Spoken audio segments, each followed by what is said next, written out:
اور سیدنا فاروق اعظم رضی اللہ تعالیٰ عنہ کے اندر خوف کوٹ کوٹ کر بھرا گیا تھا.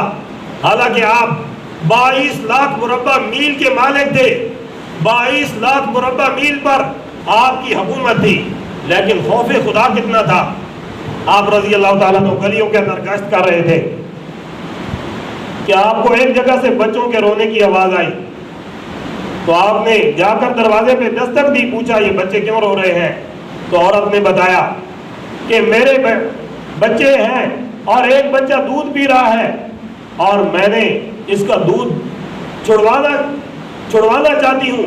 میرا دل ہے کہ یہ دودھ چھوڑ دے, کیونکہ جو بچے دودھ پیتے ہیں سیدنا فاروق اعظم نے ان کا وظیفہ مقرر نہیں کیا, اور میرا دل ہے کہ میرا بچہ جلدی دودھ چھوڑ دے تاکہ آپ میرے بچے کا وظیفہ مقرر کر دیں. سیدنا فاروق اعظم رضی اللہ تعالیٰ نے جب سنا تو آپ واپس آئے, مسجد کے اندر نوافل ادا کیے, استغفار کی, اور صبح ہوتے اعلان کر دیا کہ آج کے بعد کوئی عورت, آج کے بعد کوئی ماں 2 سال سے پہلے اپنے بچے کا دودھ نہ چھڑائے. جو بھی بچہ پیدا ہوگا عمر اس کا وظیفہ مقرر کر دے گا. اور آپ رضی اللہ تعالیٰ عنہ دین کی کتنی قدر کرنے والے تھے. آپ گلیوں میں گشت کر رہے تھے اور آپ ایک دروازے سے گزرے تو ماں اور بیٹی آپس میں اختلاف کر رہی تھی. ماں اپنی بیٹی کو کہہ رہی تھی کہ دودھ کے اندر پانی ملا دو. بیٹی کہہ رہی تھی سیدنا فاروق اعظم نے منع کر رکھا ہے کہ دودھ کے اندر پانی نہیں ملانا. ماں کہہ رہی تھی فاروق اعظم کو کیا پتا ہے, وہ کون سے یہاں پر دیکھ رہے ہیں, ہمارا گزارا اسی دودھ پر ہے, ہمارے گھر کا نظام اسی دودھ پر ہے, اس کے اندر پانی ملا دو تاکہ دودھ زیادہ ہو جائے. لیکن بیٹی ضد پر بڑی ہوئی تھی کہ میں دودھ کے اندر پانی نہیں ملاؤں گی. عمر فاروق نے منع کر رکھا ہے. سیدنا فاروق اعظم رضی اللہ تعالیٰ عنہ اس گھر کو پر نشان لگا کر چلے جاتے ہیں, اور صبح ہوتی ہے تو سیدنا فاروق اعظم رضی اللہ تعالیٰ عنہ تشریف لاتے ہیں اور کہا کہ میں آپ کی بیٹی کا رشتہ طلب کرنے کے لیے آیا ہوں. وہ عورت کہنے لگی آپ وقت کے خلیفہ ہیں, 22 لاکھ مربع میل پر آپ کی حکمرانی ہے, اور آپ میرے گھر رشتہ طلب کرنے کیسے آ گئے؟ سیدنا فاروق اعظم نے کہا آپ کی بیٹی کی وہ ادا مجھے بڑی پسند آئی ہے, آپ کی بیٹی کی وہ بات مجھے بڑی اچھی لگی ہے کہ اس نے کہا کہ میں دودھ کے اندر پانی نہیں ملاؤں گی, اس وجہ سے میں آپ سے رشتہ طلب کرتا ہوں. آپ رات بھر گلیوں میں گشت کیا کرتے تھے,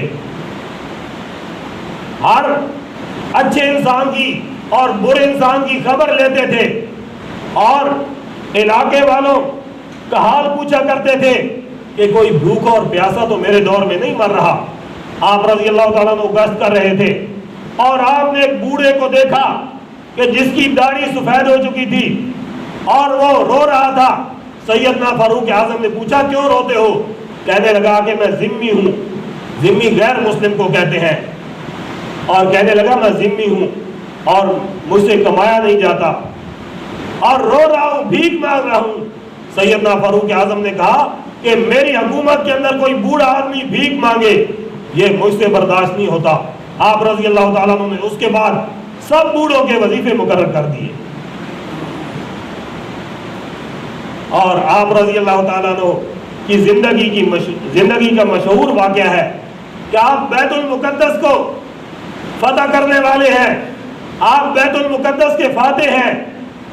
آج بیت المقدس جس پر یہودیوں کا قبضہ ہے, جو یہودیوں کی گرفت میں ہے,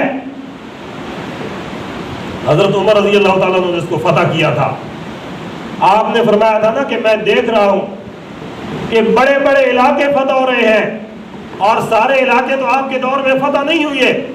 شام حضرت عمر کے دور میں فتح ہوا, عراق حضرت عمر کے دور میں فتح ہوا, ایران حضرت عمر کے دور میں فتح ہوا, مصر حضرت عمر کے دور میں فتح ہوا, بیت المقدس حضرت عمر رضی اللہ تعالیٰ عنہ کے دور کے اندر فتح ہوا.